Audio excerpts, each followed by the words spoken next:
beginning their life together, the life of one of the world's greatest entertainers ended. Johnny Carson, gone at 79 years old. Tonight we begin this special edition of The Insider with a look at the final days of Johnny and the photos we now know are the last images of an icon. I bid you a very heartfelt good night. And for most of us, those final heartfelt words were the last we saw of Johnny. I don't have to appear all the time. I'm very seldom on when I'm off the show. I don't need to be in front of audiences all the time. Those telling words are exactly how Johnny wound up living his final years. These photos taken of Johnny less than 2 weeks ago, our Victoria Ricano retraces his rare outing. And this may turn out to have been Johnny's last public appearance, taking in a movie at this Malibu theater just 10 days ago. The film, The Aviator, about another famous recluse, the late Howard Hughes. There's Carson the performer, and there's Carson the private individual. And I can separate the two. Here's Johnny! After his final show in 1992, Carson became a full-time recluse overnight. TV Guide reporter Mary Murphy told us one of her toughest assignments was simply getting these photographs of the retired legend relaxing aboard his yacht, the Serengeti. The guy is like a phantom. Ever since then, Johnny's rare public appearances have been through the lenses of patient or lucky photographers. Here he is scooting around Seattle, Washington on July 26th, stopping long enough to sign an autograph. While public outings like this were rare, even those closest to him were shocked at how complete his retreat turned out to be. When he left, I never knew that he was going to retire that totally. He plays tennis, and he sees his tennis cronies, but no one else sees him. I very rarely see him. While Carson sightings are rare outside of Malibu, Johnny was often seen dining here at Granita, a popular restaurant few knew he actually co-owned with world-famous chef Wolfgang Puck. In fact, it was just 4 months ago that one of Johnny's closest friends, comedian Don Rickles, had dinner with his pal, whom he says showed no sign of failing health. Not a clue. He was so charming as he is. He didn't like crowds, and it was like 12 o'clock at night and we were still talking. While Johnny may have put on a brave face for friends, it was not such a quiet fact that he was losing his private battle with emphysema.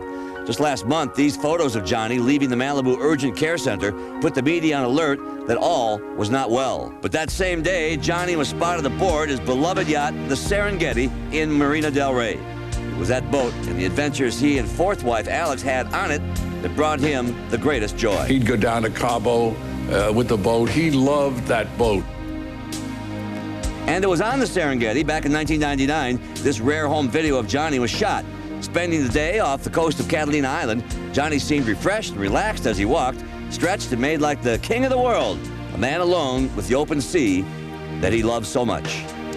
We have much more on the life of Johnny Carson coming up, including his very rare home movies and Johnny's most embarrassing moments. Now, Daddy's car and the stunt that cracked Carson up. Plus, the lost Carson interviews, his candid confession about his battle with smoking, and what happened when the host turned guest and got grilled. I've never done that in 35 years. Our Johnny Carson tribute returns right after this. It's best when the beasts were at their worst.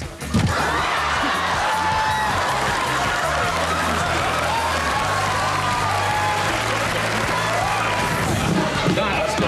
Doc, on your chair. On your...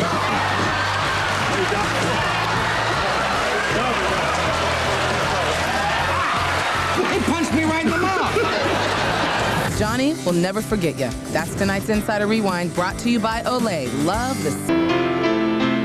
A critic once said, talking to Johnny Carson in private was, quote, like addressing an elaborately wired security system. Off the air, he was indeed a very private man, but Carson did film a documentary, and we now take you inside that rare footage and the lost Carson home movies. Johnny Carson the Kid, growing up in Norfolk, Nebraska, working in the yard, shooting hoops. These revealing home movies obtained by The Insider show his very first performances doing magic tricks for the family.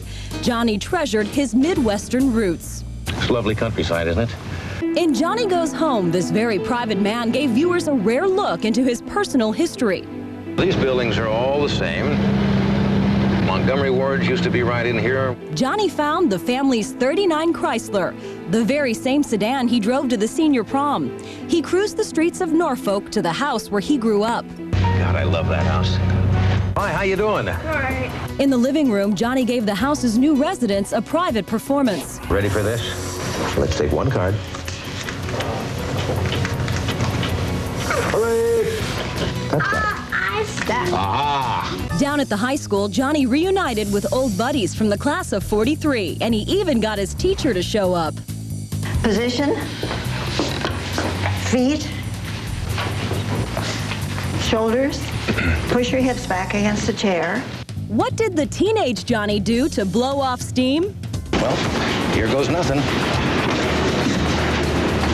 For old time's sake, Johnny reenacted an old high school prank.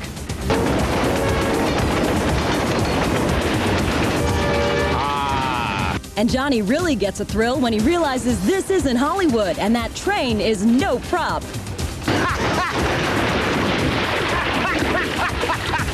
It was obvious Johnny's Nebraska homecoming held special meaning for him. And now that he's gone, the people of his hometown will cherish their own memories of a very special native son. David Letterman once said of Carson, quote, "He gave me a shot on his show, and in doing so, he gave me a career. A night doesn't go by that I don't ask myself, what would Johnny have done?" Johnny Carson, off stage and off guard. I like to keep certain things private. I probably do put up a barrier until I get to know people. Plus, Johnny at play on the courts and on the drums. Then, what Johnny admitted about his addiction to smoking. It's compulsive. Then, a rare look back at the Lost Johnny interviews, his most embarrassing talk show moment. You'll pay for this. Our Johnny Carson tribute returns right after this. You dog. In moments. Johnny Carson liked to say, never continue a job you don't enjoy. And for 30 years, he enjoyed incredible success as the undisputed king of late-night television. But something you may not remember about Johnny Carson, he was also a spectacular guest.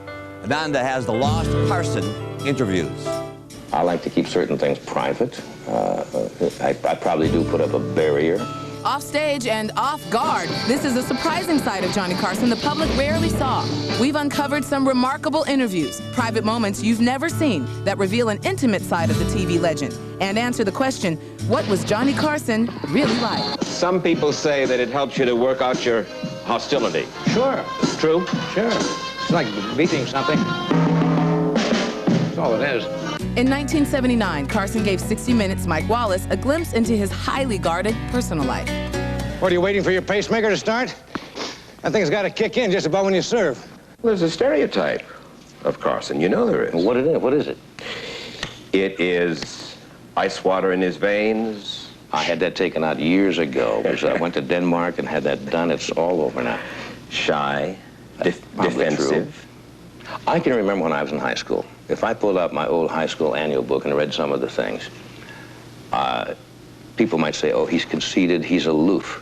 Actually, that was more shy. See, when I'm in front of an audience, it's a different thing. If I'm in front of an audience, I can feel comfortable. Why? I'm in control. Here's an amazing rare interview clip. Talk show legend David Frost brought out the child entertainer Johnny during this appearance on his show in 1970. You did Popeye once? Oh, come on. Now, David, you're not. You did. But you know how old I was? I was in the 3rd grade. I was 8 years old. Were you? Yes. What you did? You'll pay for this. I'm Popeye the Sailor Man, I'm Popeye the Sailor. I've never done that in 35 years. Johnny was the king of late night when he appeared on Dinah Shore's show in 1975. I've seen you get up when you do your monologue, and I wanted to find out, really, if you plan to bomb in some of those lines. Because, what's your favorite joke, your favorite guest, and do you sleep in the raw? Well, my favorite joke is sleeping in the raw. Do you ever watch your own show? Yeah. Not all the time, because I think once you've done it, Yeah. and if you don't like the way it went, you go home and you look at it and you say, oh, why did I say that? Or I should have said this, or I was off my rhythm that night. You do that too? Yeah, and I say, I don't particularly like to watch myself. Yeah. Dinah Shore got Johnny to relive some early TV memories during his appearance on her show. I love to watch obscure local television programs from the 50s. So if you'll look at your monitor, we can see. I don't think I'm going to like must this. have been America's youngest I have a strange feeling. comedian, Johnny Carson. Oh, come on, though.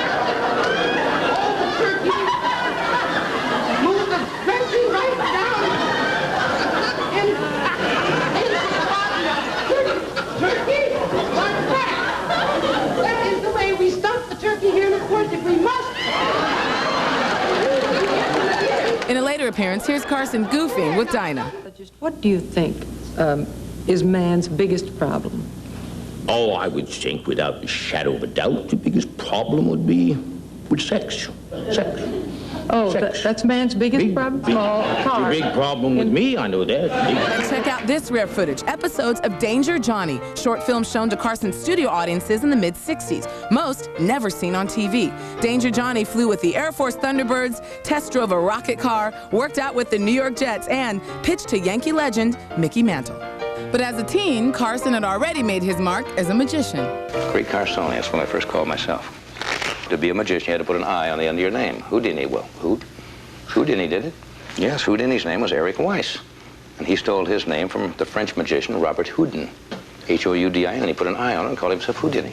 And in an eerie bit of foreshadowing from his sit-down with 60 Minutes, Carson revealed that he was suffering from emphysema, the disease that would claim his life. He talked about his addiction to cigarettes. It's compulsive. I should go to one of those places where they shock you or do something or show you old reruns of Gilligan's Island to make you give up smoking. For more on Carson's life, click on to theinsideronline.com, powered by Yahoo Entertainment. When asked how he'd like to be remembered, Johnny answered the question of his mortality as only he could. What would you like your epitaph to be? My epitaph? Ultimately. Isn't that premature? Well, I'd prefer not to have one at all. We never got to that point. I don't know. I think something like, I'll be right back. might work. He definitely kept us laughing. And now we want to know what you think in our T-Mobile Instapoll. Which was your favorite Carson character? Get out your T-Mobile phone right now and press 1 if you liked Karnak the Magnificent. Press 2 if you like Johnny's impersonations of Ronald Reagan. Or 3 if you liked him as Aunt Blabby. Text your choice to Pat, that's 728. And remember, standard message rates apply. Or go to theinsideronline.com to vote. And tomorrow on The Insider, the fortune Johnny leaves behind. Johnny Carson.